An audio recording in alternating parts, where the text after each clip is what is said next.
दुलाराय बर' फरायसा आफादा गिबि खेबनि थाखाय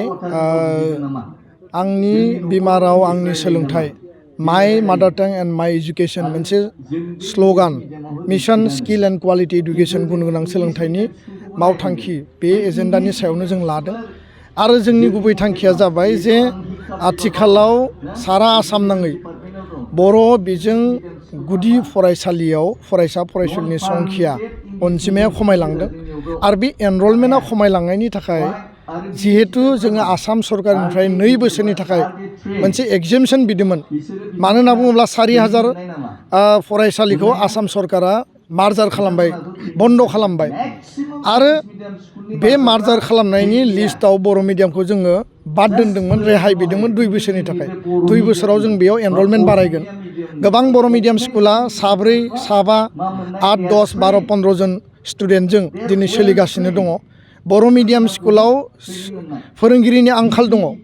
सासे फोरोंगिरि गैयै स्कुल गोबां सरकारि स्कुल दङ नाथाय बर' मिडियाम स्कुलाव पेरेरेलि फरायसा फरायसुलिनि संख्याबो दिनै खमायलांबाय दा बेखौनो बिथा खालामनानै जे जोंनि फरायसालिखौ जों बासायना लाखिनांगोन जोंनि फरायसालियाव जों जुदि फरायसा फरायसुलि बाङोबा फैबाय थानाय बोसोराव नेक्स्ट इयाराव बियो मार्जार जागोन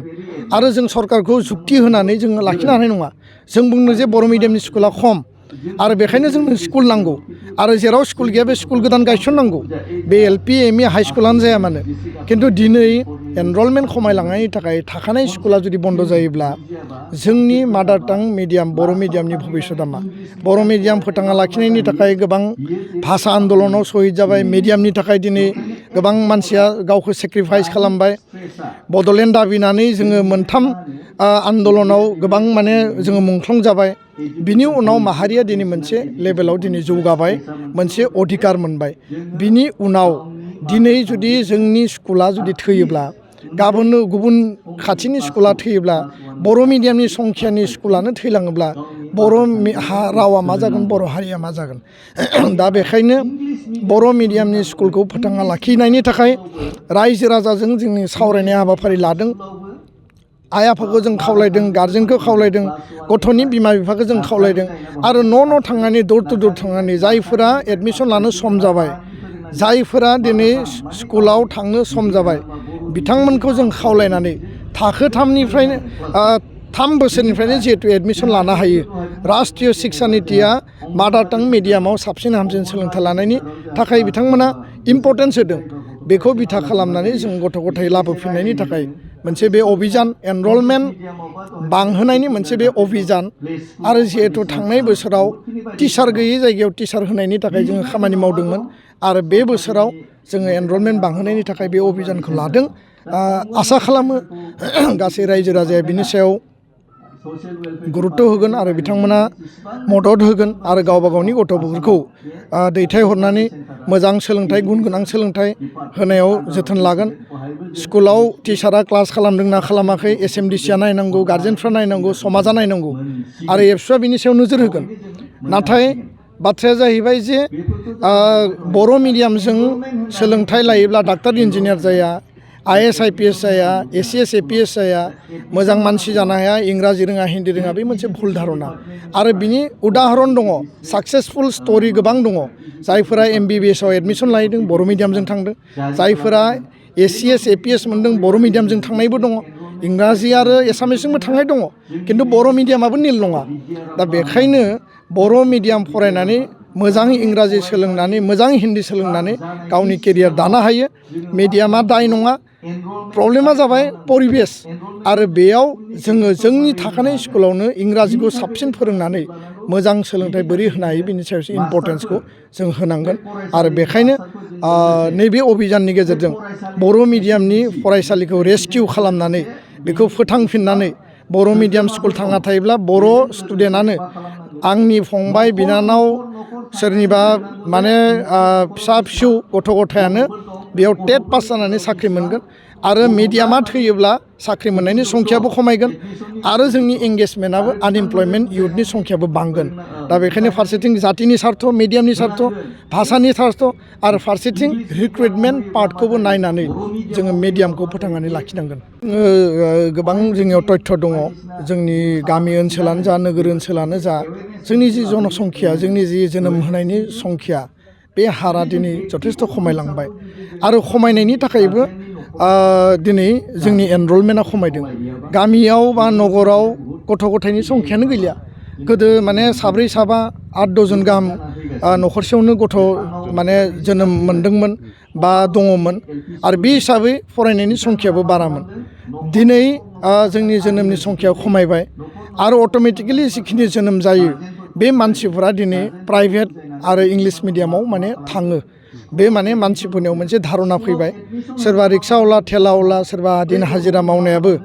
खाथिनि बिमा बिफाखौ नुनानै गार्जेनखौ नुनानै थोंजोङै बिथांमोना इंराजि मिडियामाव होयो आरो बेयाव मोनसे कारन दंमोन जे अंगनबादि सेन्टारफ्राव मोजाङै फोरोंनाय जाया बेयाव गेलेहोनाय जायो गथ'आ आद्रि जायो होननानै मोनसे साननानै बिथांमोना बैयावनो लोगोसे लांफायो नाथाय बैयावबो फुरायै फोरोंनो हाया थाखा फैसा रांखावरिनि आंखालाव गोलैनानै आद्रा जायो दा बेखायनो चाइनाया दिनै माने सिंगल चाइल्ड पलिसि लाबोदोंमोन सासेल' गथ' खांनाय किन्तु दिनै चाइनायाव मोनसे थ्रेट फैदों मोनसे गिख्रंथाव मोनसे सेन्सास फैदों जे 8-9 लाख माने मानसिफोरनि मोनसे थोंजों जोनोम जानानै बैसो जानानै थैनायनि संख्या आलदा किन्तु जोनोमनि हारा खमायनाय लोगो लोगो जनसंख्यानि मोनसे बेबधान मोनसे फारागथि फैबाय आरो जायनि थाखाय दिनै चाइनाया माने 2 चाइल्ड पलिसि 3 चाइल्ड पलिसि आरो एडिसनेलि माने गथ' जोनोम होनायनि थाखाय बिथांमोना पलिसि लानो बाध्य जादों दा चाइना बायदि लार्जेस्ट माने पपुलास माने कान्ट्रिया पृथिबिनि बांसिन सुबुं संख्या थानाय हादोरा जुदि पपुलेसनखौ लानानै जुदि गिख्रंदोंब्ला दिनै बर' हारियाव 15-16 लाखल' पपुलेसन फारसेथिं जोनोमनि संख्या खमायदों फारसेथिं एनरलमेन्टआ खमायबाय मिडियामाबो थैनो थांगासिनो दङ आरो हारि हिसाबै सार्भाइभेलनिबो मोनसे कुइसन फैगोन दा बेफोरखौ लानानै गोथौ आरो गुवारै माहारि नाङैनो सानफिननांगोन पलिसि लाबोनांगोन आं बेखौसो खावलायबाय फरायसालि आरो कलेज दङ बिटिआर गोरोबथा 6.3 बायदियै जोङो दाख्लैबावै बिटिआरनि प्रिन्सिपाल सेक्रेटारि इडुकेसन डिपार्टमेन्टनि सेक्रेटारि डाइरेक्टर अफ इडुकेसन आरो एबसुनि हल टिमा जों रायलायदों आरो बे रायलायनायनि उनाव जे बोसोरथाम जाबाय स्कुल प्रभिन्सियेलाइजेसननि जि मेटार बियो स्ल' जानानै दङ आरो नांगौ बायदि जायाखै दा बेखौ मावफुंनो थाखाय बेयाव मालाबा स्टेटआ बुङो काउन्सिला खालामथों नङाबा गुबुन गुबुन जायगानि कलेज स्कुलफ्रा केस होगोन आरो काउन्सिला प्रप'जेल हरोब्ला बे स्टेटआव पेन्डिं जानानै थायो दा बेखायनो जों दाख्लै बुंदों जे आइदार अर मोननै पलिसि मोनसेया जाबाय जोंनो मोनसे फुल प्रुफ एमेन्डमेन्ट एक्ट इमिडियेटलि लाबोनानै स्कुल कलेज प्रभिन्सियेलाइजेसननि खामानिखौ मावनांगौ आरो नङाब्ला काउन्सिलाइज खालामनानै काउन्सिलनि गेजेरावनो मोनसे रेजुलेसन लाबोनानै स्कुल कलेज प्रभिन्सियेलाइजेसन 10टा कलेजनि बाजेट हमनानै दोनदों किन्तु बेखौ मावफुंनायनि थाखाय मेकानिजम गैया बेयाव टेकनिकेल माखासे इस्यु थाबाय दा बेखौ बास्तबाव मावफुंनांगौब्ला मोनसे फुल प्रुफ पलिसि नांगोन